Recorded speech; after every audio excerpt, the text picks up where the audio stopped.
Rohen itu gadai. Gadai itu jaminan atas utang,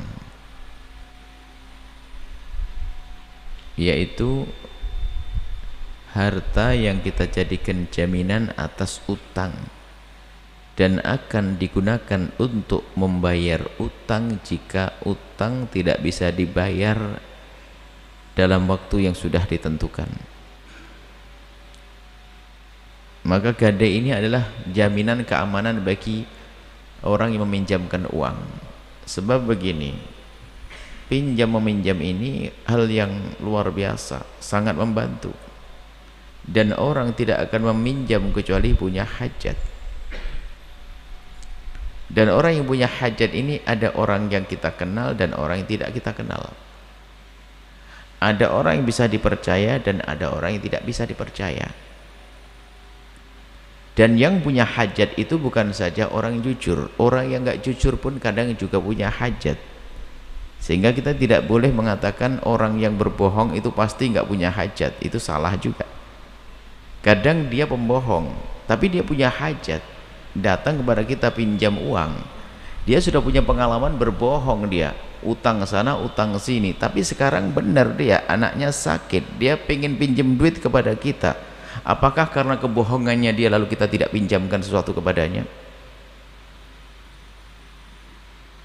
Maka kita bisa meminjamkan uang kepadanya, tapi saya pengen aman dong, dia pembohong, tapi dia anaknya sakit, saya harus nolong. Maka Islam mensyariatkan pinjami uang dia pakai jaminan, namanya rahan. Jadi kalau dia lari, jaminan ini akan bisa menyelesaikan. Kalau dia bayar, jaminan ini adalah untuk menyelesaikan problem itu. Dan memang dalam kaidah utang piutang itu dalam Islam sangat indah. Kalau ada orang pinjam uang tidak mengembalikan sementara dia dalam keadaan mampu, itu dosa gede, bisa dihinakan dia, maksudnya bisa dipermalukan. Namanya orang menunda-nunda bayar utang. Layul wajid yuhillu irdahu wa uqubatahu. Layul wajib, orang kaya yang menunda-nunda, orang mampu yang sudah jatuh tempo utangnya lalu dia menunda-nunda bayar utang, bisa dipermalukan dia. Dia orang yang dosa gede karena dia kurang ajar, sudah pinjem mestinya terima kasih malah nunda-nunda sementara dia mampu. Tapi kalau orang pinjam uang kemudian dia tidak mampu, indahnya Islam dalam pinjam meminjam. Kalau yang pinjam uang mampu harus bayar, hati-hati. Kalau ada orang pinjam uang terbetik di hatinya niat ingin lari, lihat pasti dia kesusahan dan tidak akan ditolong oleh Allah. Tapi kalau orang pinjam uang dan dia niat untuk membayar, Allah akan bantu. Hati-hati. Maka jangan sampai ada di antara kita niat pinjam uang tapi terlintas di hati kita ingin lari dari bayar, tidak akan ditolong oleh Allah. Lihat, pasti dia susah. Ini kalau kita ingin pinjam, maka dari itu jika Anda pinjam uang kepada siapapun, jangan mau kecuali harus pakai hitam di atas putih. Anda yang pinjam, yang minta, bukan yang meminjamkan. Sekarang kan kebalik, yang meminjamkan karena takut dia dibohongi. Mestinya yang minta itu saya yang pinjam. Kenapa? Agar saya dapat jaminan dari Allah, pertolongan. Karena kalau saya minta hitam di atas putih, berarti saya ikrar niat mau bayar. Cuman biasanya orang itu saking baiknya orang, sudahlah nggak apa-apa. Oh enggak, jangan mau, tidak. Saya juga pernah punya utang, manusia kan begitu. Cuman biasanya kalau kita utang pada apalagi kawan dekat dan sebagainya, apalagi dengan kami, nggak usah punya pakai catatan. Oh enggak, kalau pakai hitam di atas putih saya nggak mau pinjam. Kan banyak, mungkin saya mati sewaktu-waktu, gimana aturannya? Atau dan lebih dari itu adalah menjamin hati kita bahwasanya hati kita tidak ingin lari, tidak ada lintasan ingin lari. Sebab kan begini kadang-kadang, oh utangnya nggak dicatat, biarin aja, nuntut juga nggak bisa. Jahatnya orang. Ya, hati-hati urusan utang. Orang sudah baik kepada Anda, jangan sakiti dia. Bayar utang tepat pada waktunya jika Anda mampu, dan jika tidak mampu, lagi-lagi Islam itu indah. Kalau orang tidak mampu membayar utang memang karena tidak punya untuk membayar, nggak boleh kita paksa. maka wajib bagi yang punya uang yang meminjamkan itu untuk memberi tempo. Oh indahnya, fanadhiratun, wajib loh yang memberi temponya, nggak boleh harus bayar sekarang. Oh nggak ada. Kalau memang dia nggak mampu, kasih tempo. Yang menyuruh Allah fanadhiratun, fanadhiratun, hendaknya dia itu harus memberi tempo ila maisarah, sampai dia mampu. Oh kan begitu. Kalau utang piutang caranya begini indah, kemudian di saat tadi yang punya uang itu ragu karena orang yang pinjam ini nggak bisa dipercaya, maka ada gadai, ada rohan, cuman ada aturannya. Jadi gadai itu adalah kita pinjam uang dulu, kan begitu ya, kita punya hajat pinjam duit, jaminannya adalah gadai. Atau kita beli sesuatu beli sesuatu kemudian tidak bisa membayar, tidak bisa beli sesuatu, nggak bisa apa, kita belum sempurna pembayarannya, sementara barang baru saya pakai, ini gimana ada jaminannya. Nah, baik, itu gade. Jadi definisi gade adalah jaminan atas utang. Kalau bukan utang nggak bisa, nggak disebut gade, harus utang. Aku pakai motormu, jaminannya mobilku ya. Aku pakai motor, jaminannya rumah ya. Enggak, oh pakai motor kembalikan aja kalau memang sudah nggak dipakai. Misalnya saya pinjam motor kepada Anda pakai jaminan ya enggak pakai jaminan. Jadi nggak ada gade. Kalau gade itu atas utang. Saya beli motor Anda, oke, sepakat kita beli motor, cuman saya belum punya duit, pakai motor, jaminannya apa? Boleh jaminan. Nah, jaminan itu nanti akan digunakan untuk membayar jika ternyata yang punya utang nggak bisa membayar, jika sudah jatuh tempo. Tapi lagi-lagi indahnya Islam, nggak boleh hangus langsung habis. Jadi misalnya begini, Anda punya utang kepada kami 4 juta, oke, saya pinjami 4 juta, jaminannya mana Pak Haji? Anda berikan jaminan kepada saya motor harganya 7 juta, saya simpan motor, terserah simpan di saya, simpan di Anda, atau simpan di orang yang ketiga yang bisa dipercaya. Kalau saya percaya, simpan di Anda, oke. Kalau saya tidak percaya, wah jangan-jangan sudah pinjam duit motornya hilang, saya simpan di saya, disimpan di saya pun Anda nggak percaya, simpan di orang ketiga yang Anda percaya dan saya percaya. Nah, di saat Anda tidak bisa membayar utang, maka ini yang bisa untuk bayar utang, bukan motor diberikan ke saya, Anda bukan langsung hangus, dijual seperti harga normal, dipotong untuk utang, sisanya dikembalikan pada yang punya. Ini yang harus dihadirkan. Kan sekarang gade angus.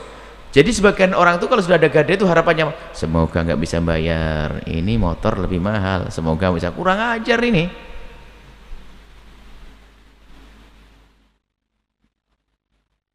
Nyekek sambil nusuk tuh nggak boleh, nggak boleh. Jadi begitu.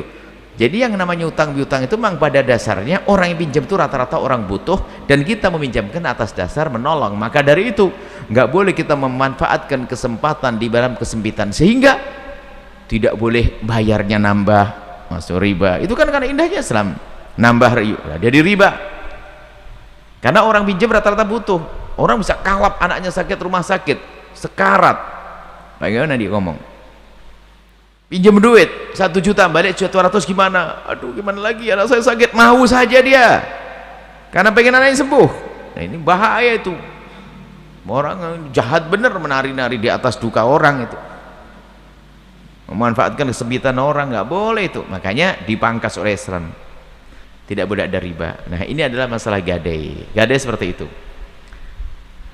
Kemudian yang bisa digadaikan, yang bisa dijadikan gadai adalah kullu majaza bai'u jaza rahnuhu. Jadi yang bisa dijadikan jaminan atau gadai, yang digadaikan harus sesuatu yang bisa dijual belikan. Karena ujung-ujungnya kalau utang nggak dibayar kan dijual. Kalau bayar nggak bisa dijual belikan gimana? Harus barang yang bisa, sesuatu yang bisa dijual belikan. Gadenya adalah patung, gadenya adalah minuman keras, gadenya adalah sesuatu yang nggak bisa dijual belikan, nggak bisa. jual beli yang sah makanya, bukan jual beli yang tidak sah. Ya, khomer kan tidak bisa dijual belikan, tidak sah jual belinya. Kalau ada orang beli ya itu urusan dia, yang penting jual beli yang sah harus dengan syarat-syarat jual beli yang sudah disebutkan pada bab jual beli, seperti itu persis. Kemudian fid duyun idza istaqarra thubutuha fi dhimmati, jadi harus hutang yang memang sudah tetap menjadi hutang dalam tanggungannya. Jadi kalau bukan hutang nggak bisa. Anda pinjam motor dari saya bukan ngutang, pinjam kok ngutang. Jadi nggak boleh Anda pinjam motor, jaminannya apa? Kalaupun ada jaminan, nanti pada akhirnya tidak disebut sebagai rahan.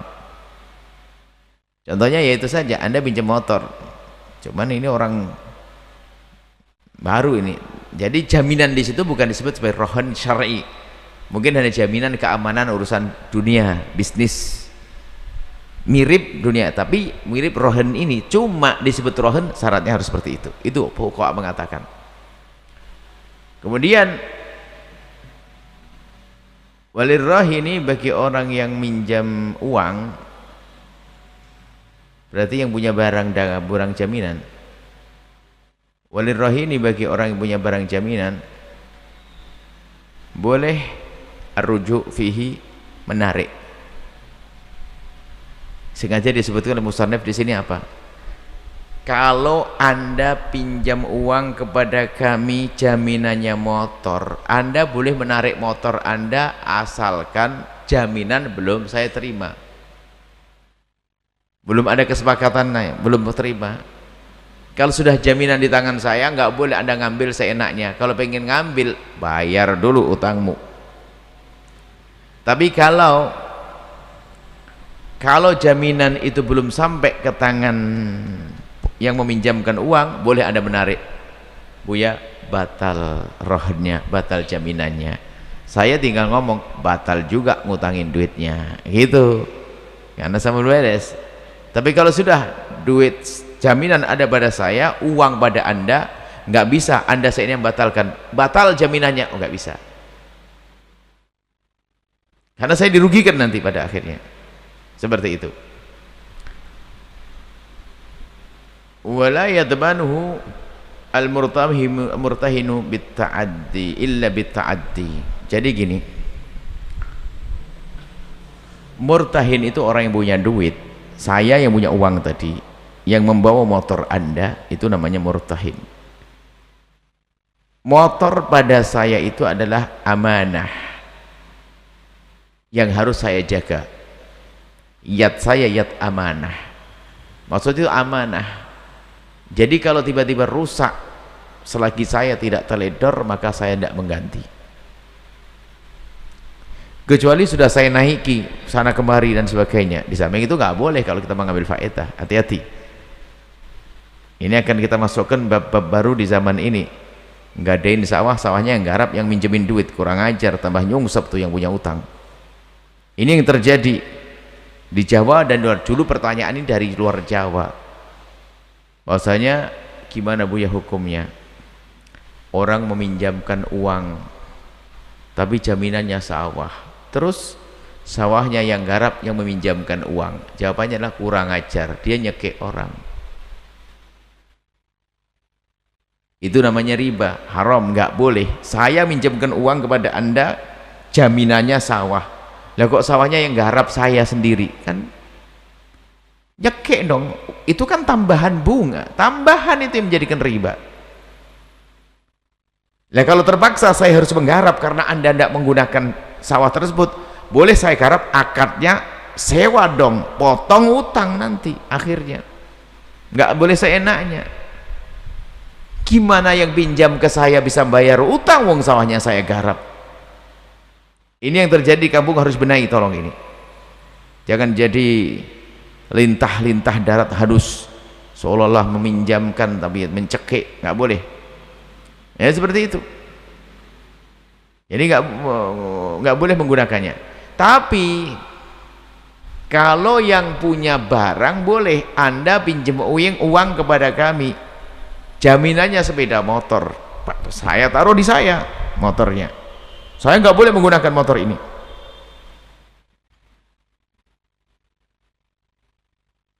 Tapi motor ini kan perlu perawatan dan sebagainya. Ya kalau perlu perawatan, perlu ada yang jaga, nyalain, Anda yang bayari pinjam duit, Anda yang pinjam, yang bayari, tanggungan Anda, karena motor Anda. Maka ini nanti yang dikembangkan dalam teori gade yang ada saat ini adalah begini nih, merawat barang gadeannya ini perlu pakai ujroh di sini nanti. Jadi karena motor perlu nyalakan, menyuci, bersihkan, ngerawat, maka Anda bayari saya dong. Anda yang pinjam duit bayari, ini barang Anda sebenarnya, bukan barang saya. Nah, saya nggak boleh menggunakan.